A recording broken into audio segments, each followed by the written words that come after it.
What's up, guys? Welcome to Forgemaster Metal Reviews, the place where you can get the most out of your metal. Today we are talking about our favorite albums from May. This is going to be part one. We always like to do our albums that we missed, so get ready.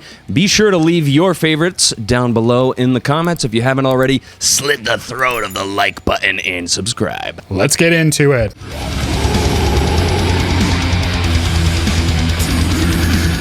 My first pick here is Haunter, Discarnate Ails, released May 6th on Profound Lore. Do you enjoy your progressive black metal chaotic and claustrophobic? Well, Haunter is one of the best contemporary black metal bands leading the charge in this style. If you're a fan of bands like Aranzi Pazuzu, Imperial Triumphant, Suffering Hour, to name a few, then you'll be right at home with Haunter's dose of off-kilter, grim songwriting and composition. This album can be summed up perfectly with one phrase, and that is horrifying soundscapes. The songs are interestingly composed in that the band seems to purposely rely on jarring movements to transition between riffs. This can be dizzying at times, but the moments between those changes are truly terrifying in the best way. The band does a great job balancing this chaotic behavior with a tight runtime of 32 minutes. Sure, it's hard to digest, but it's easy to spin over and over again, and you find earworms in there pretty easily. Is it hard to digest? Sure, but it's worthy of many spins over and over. You'll love it. 4 out of 5 terrifying landscapes.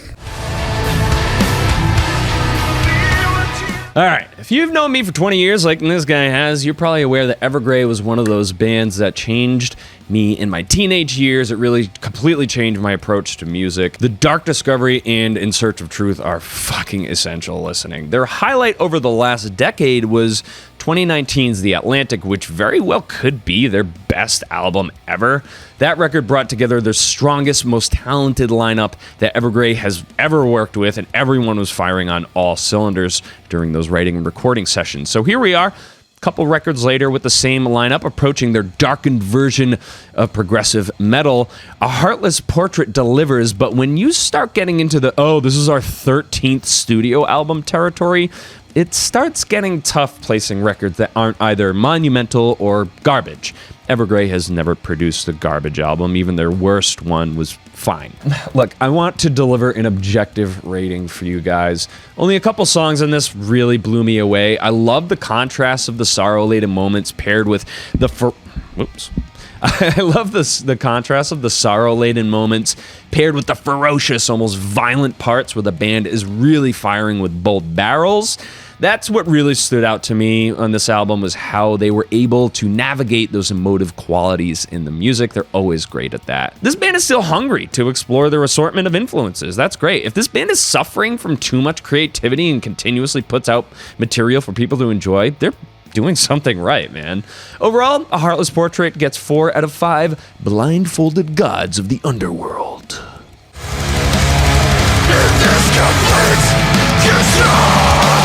Misery Index Complete Control, released May 13th on Century Media. I love this band more than Dying Fetus, just coming out the gate saying that. There's something about hardcore and punk and thrash riffs thrown into death metal beatdown territory that just plain gets me super excited.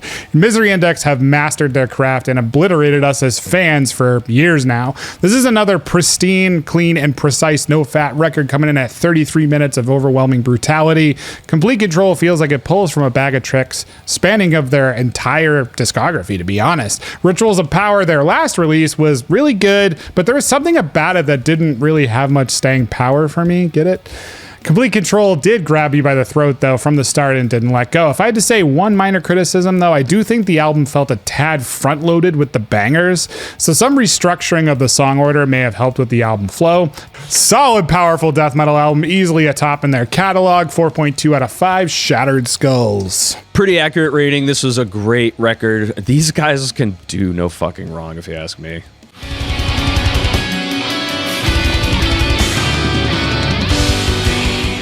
One of our favorite underground bands has finally made it to the best of the month list. Nechochwen is back with another metal-oriented record entitled Kanawha Black. This band has been on our radar for about a decade now, and when we first discovered them, they were mainly doing acoustic neo-folk stuff with metal just kind of sprinkled in.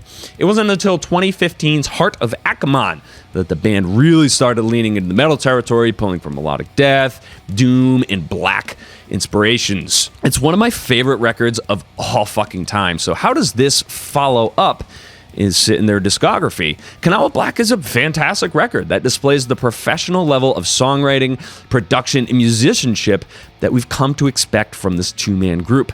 The band has an incredible ability to generate pulsing, syncopated rhythms that feel like they were pulled from ancient songbooks. Pacing is something that Heart of Akamon perfected, and Kanawha Black is right on par with that. There are tons of moments on here that should always excite you, whether it's a beautiful melody or how the song itself moves and shifts. Overall, I love this record, so I'm giving it 4.5 out of 5 flint carved arrowheads.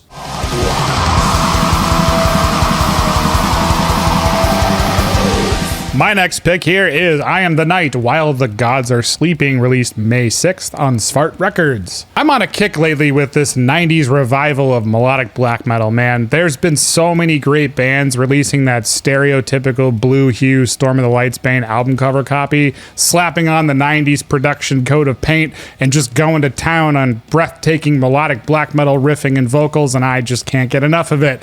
If you're a fan of bands like Emperor, Dissection, and Immortal, you'll know exactly what I'm talking about, and you'll know what you're getting here. Sure, it doesn't reinvent the frostbitten wheel, but it's freaking masterful in what is executed. I Am the Night is technically a supergroup featuring members of Omnium Gatherum, Insomnium, and Paradise Lost. This is the real deal in execution, and if this was released back in the 90s, this record would be sitting on the shelf with those legendary albums that are pioneering the sound. This is easily one of my favorite albums of the whole year in the black metal category. 4.7 out of 5 Frostbitten Angels.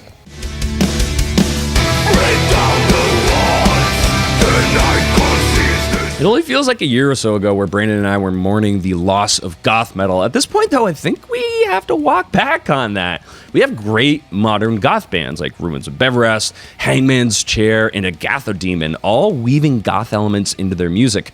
But where would these bands be without one of the absolute OGs of the goth metal scene, Crematory? Well, Crematory is still at it after 30 years, and the record Inglorious Darkness just shows the band's staying power and their ability to fill an incredibly niche subgenre. This band knows how to lay into the theatrics and campiness that comes with the territory of goth metal, but they also do a damn fine job writing solid songs, homing in great riffs and guitar tones, and writing heartfelt, emotional lyrics. I also really like the direction the band went in with their synth elements, leaning more into EDM techno territory versus their older industrial KMFDM Rammstein influences. It's a nice change of tone, and the music fits it really well.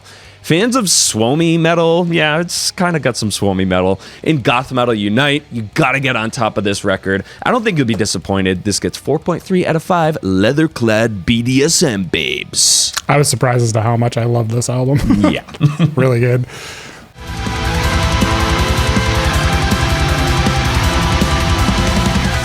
My next pick here is Tomarium, Ashen Realms of Stone Icons, released May 6th on Prosthetic Records. Hailing from Georgia, Tomarium have crafted a compelling hour-long debut. I left listening to this record speechless many times throughout. This progressive black metal release is all things cinematic, atmospheric, and adventurous, man. Tomarium means empty space in Icelandic. This album is everything but empty, though. Featuring the drummer of Inferi, who was the perfect choice for this record, made a world of a difference, upping the intensity of the execution of the full-blown blistering riffing and the technical parts. This album took 4 years to create, and honestly, I get it. Everything is meticulously crafted down to the fine details of the crystal clear production. This album feels like a voyage through some of the most anguishing terrain one could possibly experience. If I had one minor criticism, while Mariusz Lewandowski is one of the best modern artists, metal bands are using him way too much that it's getting a bit irritating to see at this point. It is still an amazing record, though. Don't miss it. 4.6 out of 5. Small things in space with another big thing to show the size of the big thing, like every Mariusz album cover. Stop doing it, bands. And producers, stop letting it happen. God damn it. I love his art, but like, come on, dude, how many times else. do we have to say this? I know. If you've watched any of our art channels, it's like, wow, 14 Mariusz Lewandowski album covers came out this year. Jeez. We still love the album, though. Yeah.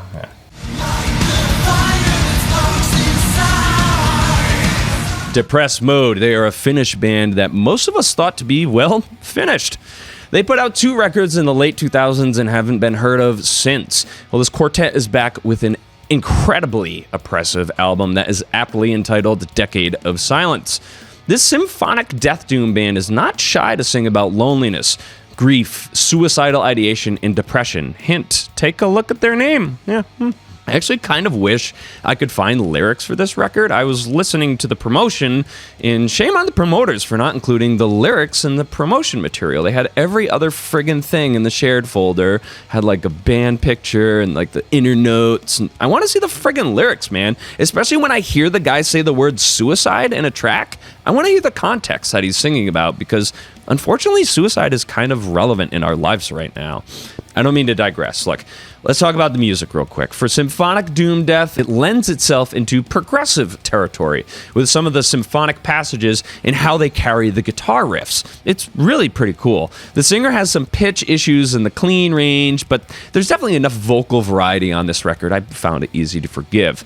Overall, this is a super unique death doom record from this year. It's got some warts and it is rather bloated. 9 tracks at an hour and 6 minutes is a lot, especially when the music is droning, but I would stick it up there with some of the essential doom albums from this year. 4 out of 5, Wanderers on the Lonely Road. To piggyback on the topic of suicide, we want you to know that it's not to be fucked with. If you are in a difficult headspace, please reach out to a professional agency. We've got some contacts down below in the description. The world is better with you in it, despite what the chatter in your mind might have you believe. If you know somebody who's struggling, please keep an eye out on them. Use the resources down below to help build up your skills so you can become an advocate for suicide prevention. We love you. Reach out, be an advocate, be a helping hand. Those were our best albums from May. Part 1. We got some really cool ones on here. So what were yours? Be sure to leave them down in the comments below. As always, go with the gods, breathe deep the ancestral smoke, and worship the Kanawha Black. See you guys next time.